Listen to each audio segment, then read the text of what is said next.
Il y a un point commun à toutes les conférences sur les transformations organisationnelles, c'est que tout le monde s'accorde à dire qu'il y en a vraiment beaucoup.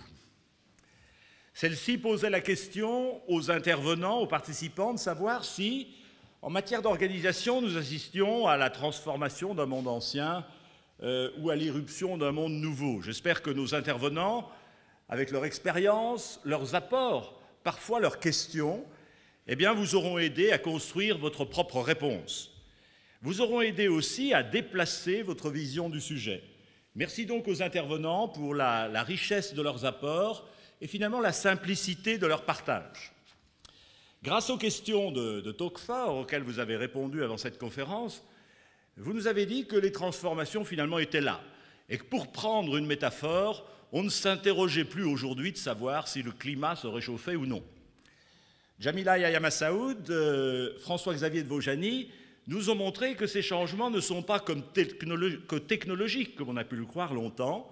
Ce sont les pratiques, les modes de vie des consommateurs, des citoyens, des travailleurs qui changent.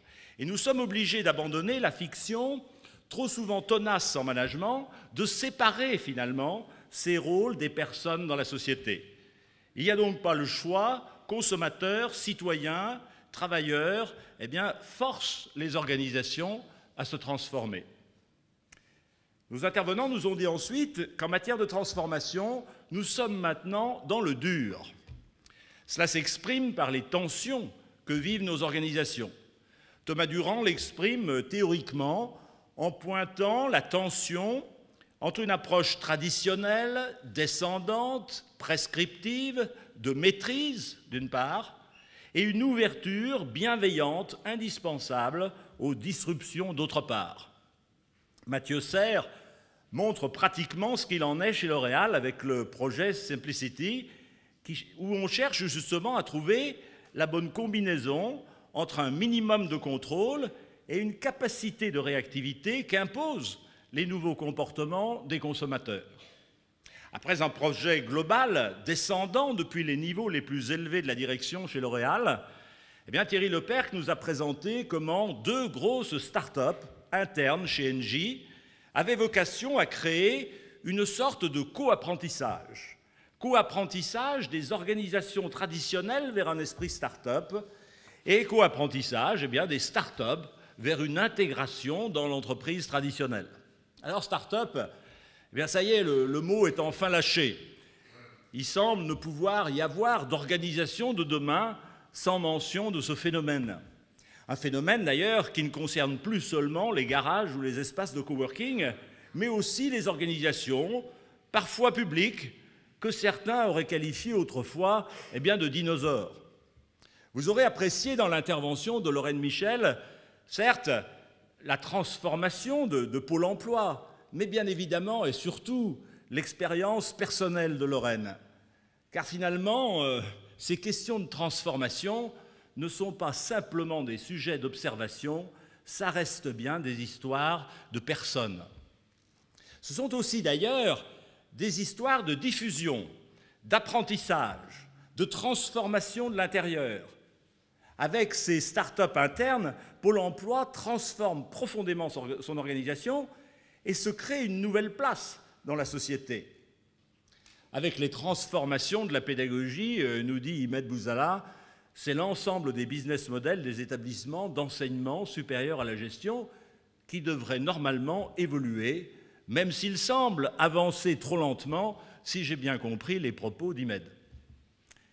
Alors, d'après vos messages sur Tocqueville, vous vouliez plus que du partage. Vous attendiez des clés pour accompagner ces transformations, et nos intervenants nous en fournissent deux principales. David Autissier nous montre comment l'innovation managériale aujourd'hui, qu'il définit en détail, est moins la conséquence de la transformation, finalement, que son prérequis.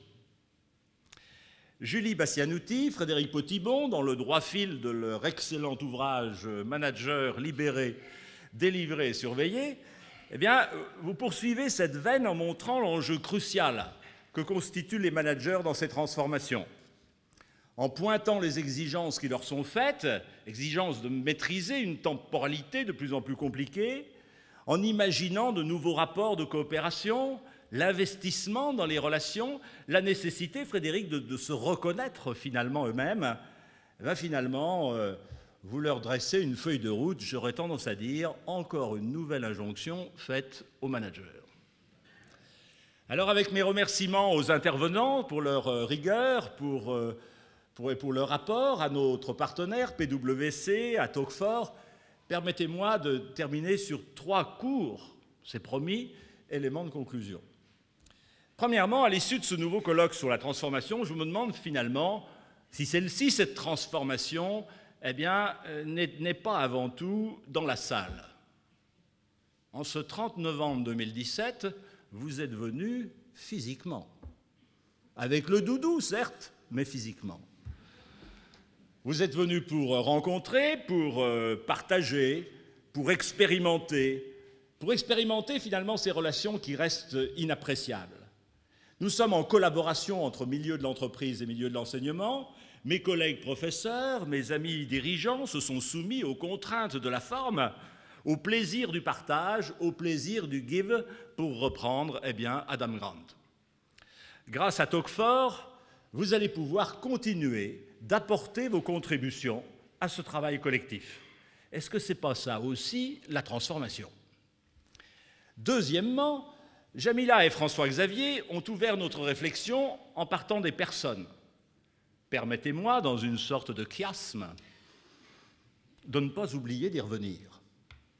Merci certes pour ces partages d'actions, de démarches, d'expériences, mais n'oublions pas que ces transformations s'opèrent par des personnes. Des managers et des dirigeants, certes, mais aussi grâce à tous les autres. Les salariés, les travailleurs à statut multiple, les organisations syndicales, dont on ne devra jamais cesser d'interroger leur rapport au travail et à l'organisation.